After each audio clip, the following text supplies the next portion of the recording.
What's up, Tailgaters? You're in the booth with Tailgate Nate today. Welcome to my channel and welcome to a game preview and prediction video. Today we are talking about America's Game, a yearly tradition and one of the best rivalries in all of sports, Navy versus Army. It is the annual Army-Navy game this year taking place in Landover, Maryland, and we are going to crown a winner between the Midshipmen and the Army Black Knights this coming Saturday. You're not going to want to miss this preview prediction video. We'll tell you everything you need to know about this matchup here in just a little bit. But before we do that, you guys know I got to say thank you for all the love and support the channel has seen as of late. I really do appreciate it. And hey, if you want to help support the channel in any way you can, whether you're new, you're returning, literally just interact with the channel in any way possible, it all helps to support what I do here on YouTube.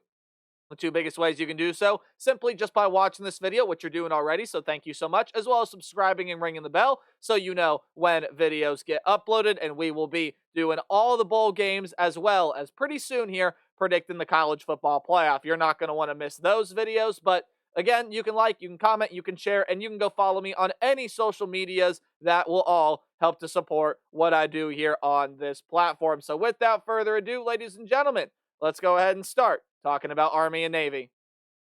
Little history about the Army-Navy game, courtesy of our good friends at Wikipedia. On November 29th, 1890, that was the very first meeting, and coming up, I believe this is going to be the 125th overall meeting between these two teams. That is absolutely extraordinary. Navy does lead the all-time series. However, Army has won the past two. Are the Black Knights going to make it three straight? Or can the Midshipmen start a new win streak? How do we do preview predictions around here on the channel? Well, we're going to go through and we're going to go dive on into some keys to the game when each team possesses the football. So we are first going to look at this Navy offense against this Army defense. And then after we do that, we'll flip it. We'll look at the Army offense against the Navy defense. And at the end of the video, we'll go through. I'll give you some final thoughts, some final keys, and who comes away a winner in America's Game from Landover, Maryland. Let us start out with the Navy Midshipmen offensively. It was a great year for Navy. They went 8-3. They started out as one of the undefeated teams in the country.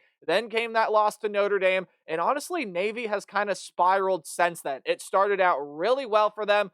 And again, this is sort of a revamped offensive unit. They're starting to pass the ball a little bit more. They got some more schemes. They got some different play designs, things like that, right? You see the numbers in front of you there. They were still one of the best rushing offenses in the entire country, nearly 250 rushing yards per game. And you look there, usually you see these armed forces teams average under 100 passing yards per game. Navy is averaging almost 130. For Navy standards, that is pretty darn good. Now, they have been led at quarterback for most of this year by Blake Horvath. However, there have been some games here where Horvath has not necessarily played. In fact, I think he hasn't played since that Tulane game on the 16th, and I don't think he even played much in that one. If you don't remember what happened, Navy ended up getting shut out there of that game. It was 35-0. And yeah, it was Braxton Woodson that took Navy most of the way there in that game. Horvath does say he's going to be good and ready to go for this matchup, but the health of Blake Horvath is a massive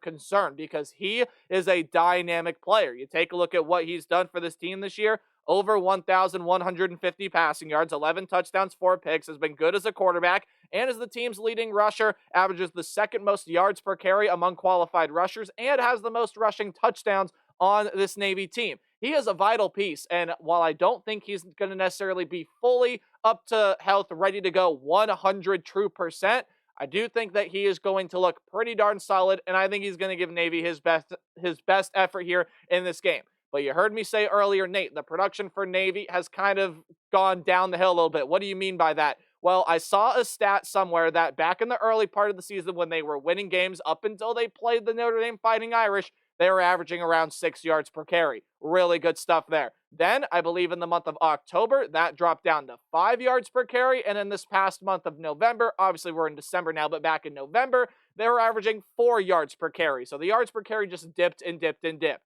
Overall in the year, I think they're still averaging 5 yards per carry, which is really good for this Navy team. I think that's the first time they've done that this decade. I think you have to go back to 2019, 2018, one of those 2 years to look at the last time Navy averaged over 5 yards per carry. That is a very good sign. However, with the way the production has just been dropping off, with the health of Blake Horvath, and with the aggressiveness of this Army defense, there's definitely a lot to talk about when Navy has the football. Again, Army is an aggressive defense. They are great up front. The secondary has forced 17 interceptions this year. So Blake Horvath, my apologies. Good luck throwing into any sort of traffic. You probably are not going to have much luck. And this is an Army defense. I mean, a lot of those categories you see over there have statistically been some of the best throughout college football this year. Army's defense is lights out. It can punish you. It can create pressure. I know it only has 22 sacks, but it gets a lot more of its pressure in tackles for losses. Again, it forces turnovers, and it gets teams off the field most of the time. It does so by forcing turnovers, and the Army offense, which we're about to talk about in a little bit, does a really good job at controlling the clock. But Army's third down defense is suspect. Now, so is Navy's third down offense. So something has got to give on that side of the ball if Navy wants to win. Either Army has just got to be not a great third down defense, which is, again, they're a solid third down defense. They make stops when it matters, but overall, they're not going to come up with stop after stop after stop on third down. They're going to let a couple things slip through the cracks.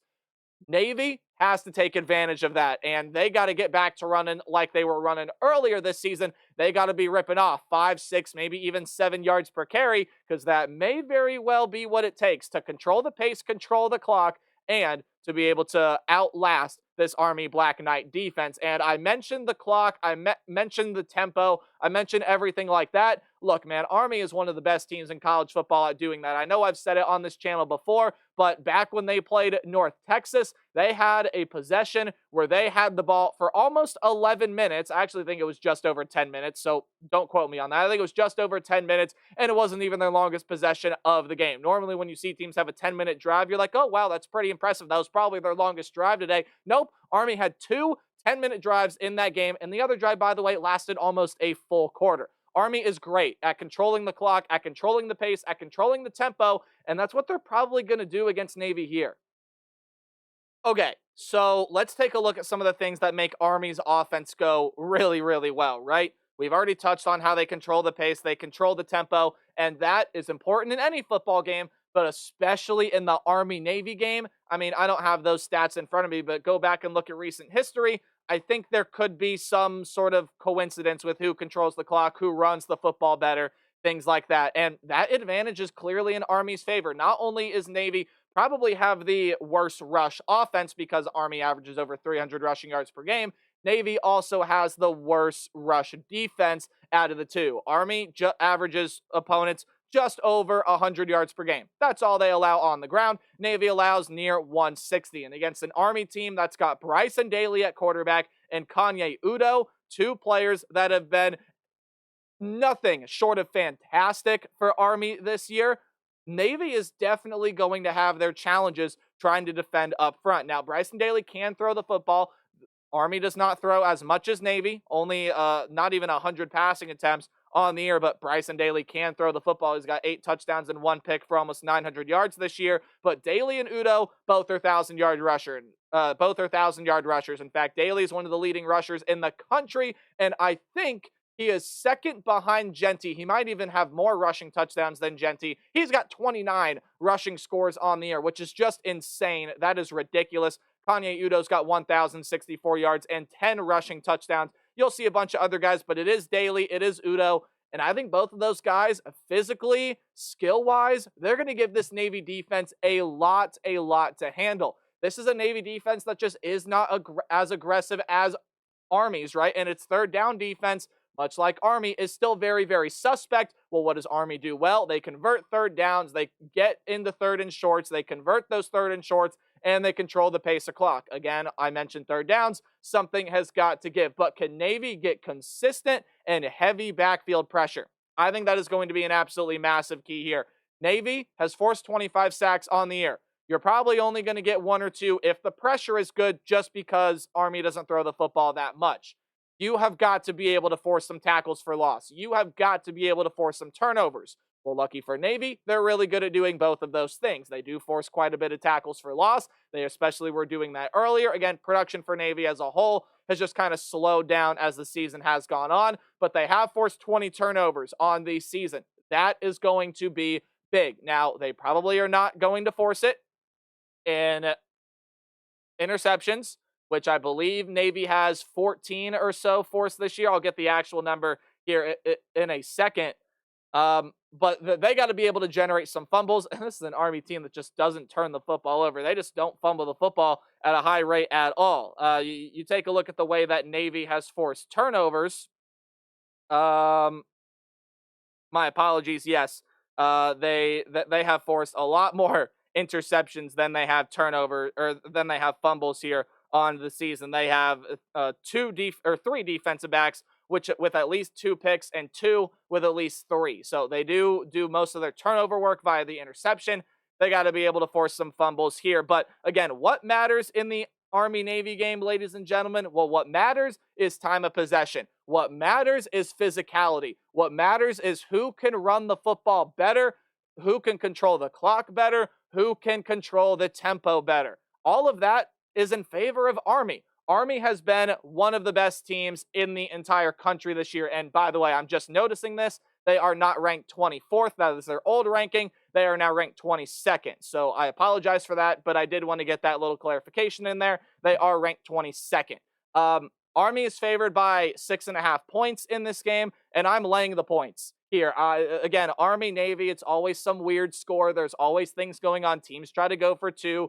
Teams try fakes. The teams are going to get safeties. The Army-Navy game is incredible to watch. It is so much fun to watch, but Army has got too many advantages here. They are better in the trenches. They are better defensively. They are better overall on third down, and I think they have the better talent here as well. They're not the champions of the American Athletic for nothing. They absolutely stuck it to the Tulane Green Wave, and I think they're going to stick it to their rivals in Navy here. Now, I know this all being said, it's the Army-Navy game. It's a rivalry game. Throw everything that you know out, which is true. Navy is going to play their tails off, but I just think what we've seen out of both of these teams, especially as the season has come down the stretch, Army is playing a lot better football. I think they have the better football team, and it's why I think they will win their 3rd straight in the Army-Navy game. Let me know what you guys think in the comment section down below. Remember to play hard, but tailgate harder. We will start bowl game predictions tomorrow. Goodbye.